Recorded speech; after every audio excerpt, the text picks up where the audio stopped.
အခုလိုစုံကြီးဆန်းကြီးဖြစ်နေတာအစင်ပြေတာရှိသလိုအစင်မပြေတာတွေလည်းရှိတယ်ဘဝမှာဘယ်သူမှသာဝရအစင်ပြေနေတာလို့မရှိဘူးမြတ်စွာဘုရားတောင်မှအစင်မပြေတဲ့အခါရှိဆွမ်းမစားရတဲ့အခါရှိတယ်မကောင်းတဲ့အစားအစာတွေနဲ့ညတာနေရတဲ့အခါမျိုးရှိတယ်လူတို့ရဲ့ကြီးညိုလေးစားမှုကြိုးစုံမှုကိုခံရတဲ့အခါရှိသလိုကြုံတဲ့လူတွေရဲ့ဆဲရေးတိုင်းထွာမှုချင်းချောက်ခံရမှုဆိုတာတွေလည်းပဲကြုံရတာမြတ်စွာဘုရားကိုယ်တိုင်ကိုပဲအစင်မပြေမှုတွေနဲ့ဘဝမှာကြုံတွေ့ရအဲ့ဒီအစင်မပြေမှုတွေဟာ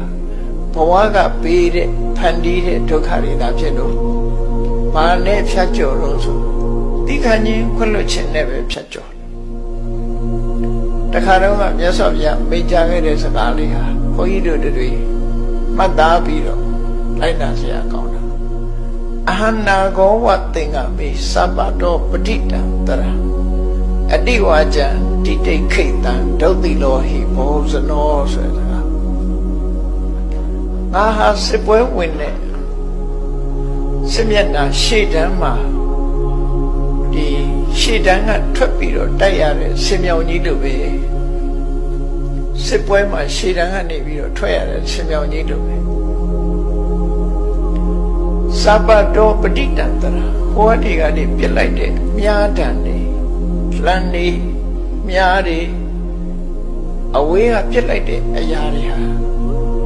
ဆင်ရဲ့ကိုယ်ပေါ်မှာလာကြတာတွေအများကြီးပဲဆင်းရဲခန္ဓာကိုယ်ပေါ်မှာလာဆိုင်တယ်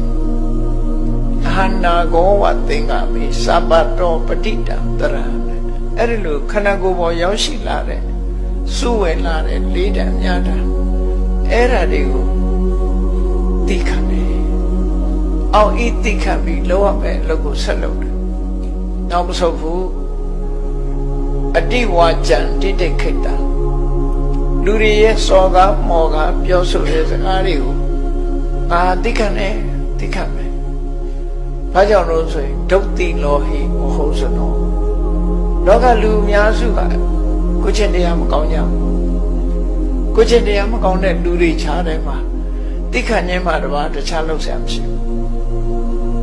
။အော်ဤသိခံတယ်စစ်တိုက်နေတယ်ဆိုတာဟာ